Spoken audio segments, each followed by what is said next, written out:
Hello, dears, and welcome to Al-Hussaini Virtual Lab Pathology Talks, Tips, and Practical Tips. What I'm going to be sharing with you today is a very nice example of oligodendroglioma showing this extensive satellitosis. So this is a case of a 42-year-old male patient who presented with seizures and was found to have left parietal brain tumor.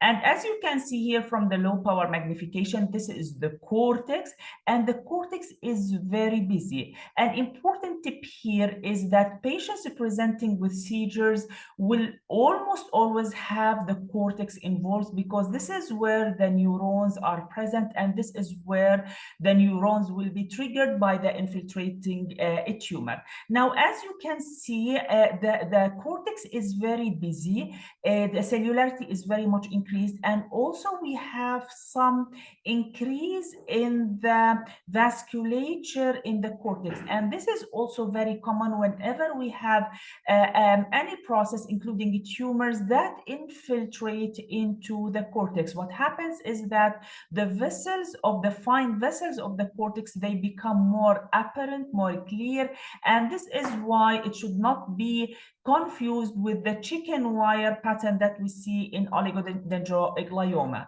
Now, on higher power magnification, this is the neuron, and as you can see, it is cuffed by this monotonous tumor cell infiltrate. This is one, this is the second, the third, and the appearance is very repetitive. Wherever you go, you find the neurons, and then these are surrounded by the oligodendroglial or tumor cells. That is typical of satellitosis, which is very characteristic, also, although not pathognomonic, of oligodendroglioma. And again, please notice that we can see the blood vessels, the fine vessels in the background, but this is common in tumors infiltrating the cortex, regardless really of the type of the tumor. This is a higher power magnification of this beautiful neuron surrounded by the malignant oligodendroglial cells, and there is a second one here, and perhaps this was the best where we could illustrate really the neurons, and a second one here,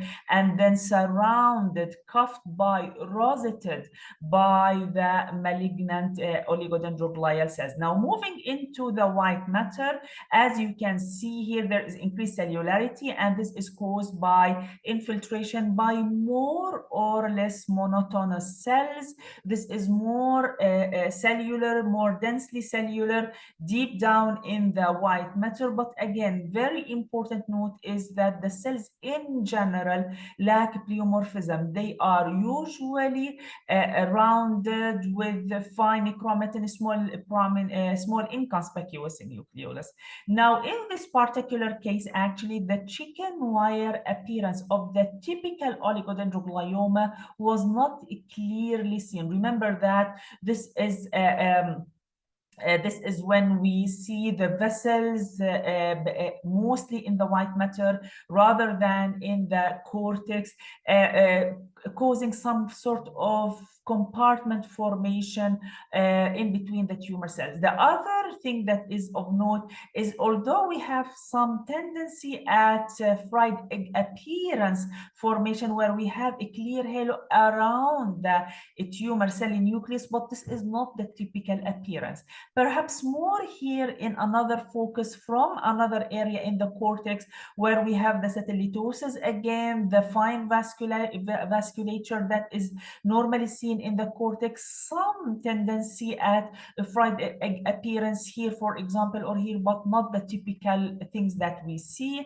And then again here, some fine vascularity that is identified in the deep in the white matter, some fried egg appearance, but actually this is not the typical appearance that we would like to see in the typical oligodendroglioma. And as a fresh case, when you work out the case, this appearance perhaps would be more in keeping with an astrocytic tumor rather than an oligodendroglioma. But of course, you have to keep oligodendroglioma in the differential diagnosis.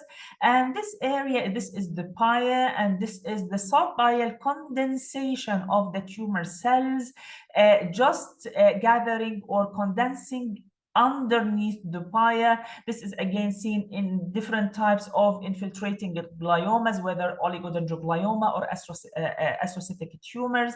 This is not really diagnostic of anything apart from just the tendency of those tumor cells to infiltrate, and then they are stopped by the surface of the brain, by the pia matter, because of, in general, incapability of the infiltrating gliomas to penetrate the pia and go into the meningeal spaces and into the CSF space. Now, moving on into the immunohistochemistry in order to render the diagnosis. We start with GFAP. Now, GFAP can be positive in oligodendroglioma. This does not negate the diagnosis. However, if we look deep here, this is the neuron, and these are the satellite cells around the neuron, and all the cells in general are negative. And this is an area in the white matter. Again, we have the tumor cells in general are negative, but again, GFAP is not actually the best stain to differentiate between an astrocytic tumor and an oligodendroglioma. This is the IDH1 immunostain showing beautifully roseting of the positive cells around the negative neurons. To me, this was very much reminiscent of the CD3 positive roseting around the RS cells in the lymphocyte predominant Hodgkin's lymphoma. And then within the areas in the infiltrating the white matter, we can see the positivity with IDH1. So the tumor is IDH1 mutant. Now, ATRX, remember that in ATRX is a nuclear. In order to diagnose a case as astrocytic, we have to see loss of the nuclear stain. It has to be complete loss of the nuclear stain in the tumor cells in the presence of internal positive control. So this is the neuron. I found it actually difficult to read whether the tumor cells, especially the ones roseting the neuron, positive or negative.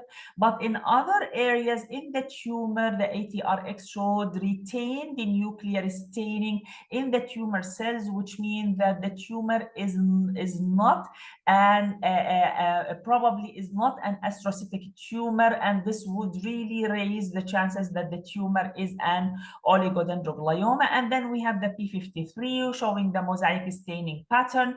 Remember that oligodendrogliomas are almost always negative for P53, so rarely, if ever, you would diagnose a case with P53 positive oligodendroglioma. So the immunostain so far being the IDH mutation, a mutant tumor, the ATRX retention of the nuclear stain, which means non-mutant, the P53 mosaic pattern, which means there is no abnormal expression, are all in favor of an oligodendroglioma. However, I almost always also utilize Vimentin in the interpretation of oligodendrogliomas, because typically Vimentin is completely negative in the oligodendroglial cells. These are some only residual vessels and astrocytes in the background. If you look at the tumor cells themselves, they are completely negative, and this is the area deep in the white matter, and again, complete negativity of the tumor cells for Vimentin is strong, simple technique that can strongly support the diagnosis of an oligodendroglioma. However, in order to render this diagnosis, we have to do the fish studies and molecular studies. Now, Ki-67 was only positive in 1 to 2% of the tumor cells. So the semi-final diagnosis in this case was diffuse glioma IDH1 immunostain mutant. We could not assign a definite diagnosis as per the WHO classification nor grade until we prove the presence of 1p19q codeletion, which was actually the case in this tumor. In addition, it's always recommended to do CDKN2A testing, usually by fish, but also by other molecular studies, in order to try to predict whether the tumor was going to behave as a grade 2 or a grade 3 tumor. So the final diagnosis in this case, because 1p19q came back the results as a mutant, is an oligodendroglioma IDH1 mutant 1p19q co-deleted CNS WHO grade 2. Remember that satellitosis is a very useful sign to help support the diagnosis of an oligodendroglioma. However, this is not exclusive. Remember that immunohistochemistry is very helpful in order to support the diagnosis of an oligodendroglioma. Usually these are GFAP negative, although they can be positive. It has to be IDH mutant. There is nothing that is called IDH or IDH wild-type oligodendroglioma. It has to be IDH mutant, whether this is IDH1 or IDH2. Remember that ATRX is usually retained, shows retained nuclear staining in oligodendroglioma, and P53 is usually of the wild type. Vimentin is extremely helpful because it shows this complete negative staining in the tumor cells in the presence of some positivity in the reactive astrocytes or the blood vessels in the background. However, in order to render the correct diagnosis, the integrated diagnosis, you have to confirm the diagnosis of an oligodendroglioma by testing for the codeletion 1p19q, and you have always also to do in grade 2 tumors the CDKN2A in order to prove or to predict whether the tumor is going to behave as a grade 2, as in this case, or as a grade 3 tumor. I hope you find this tip useful in your daily practice. Thank you.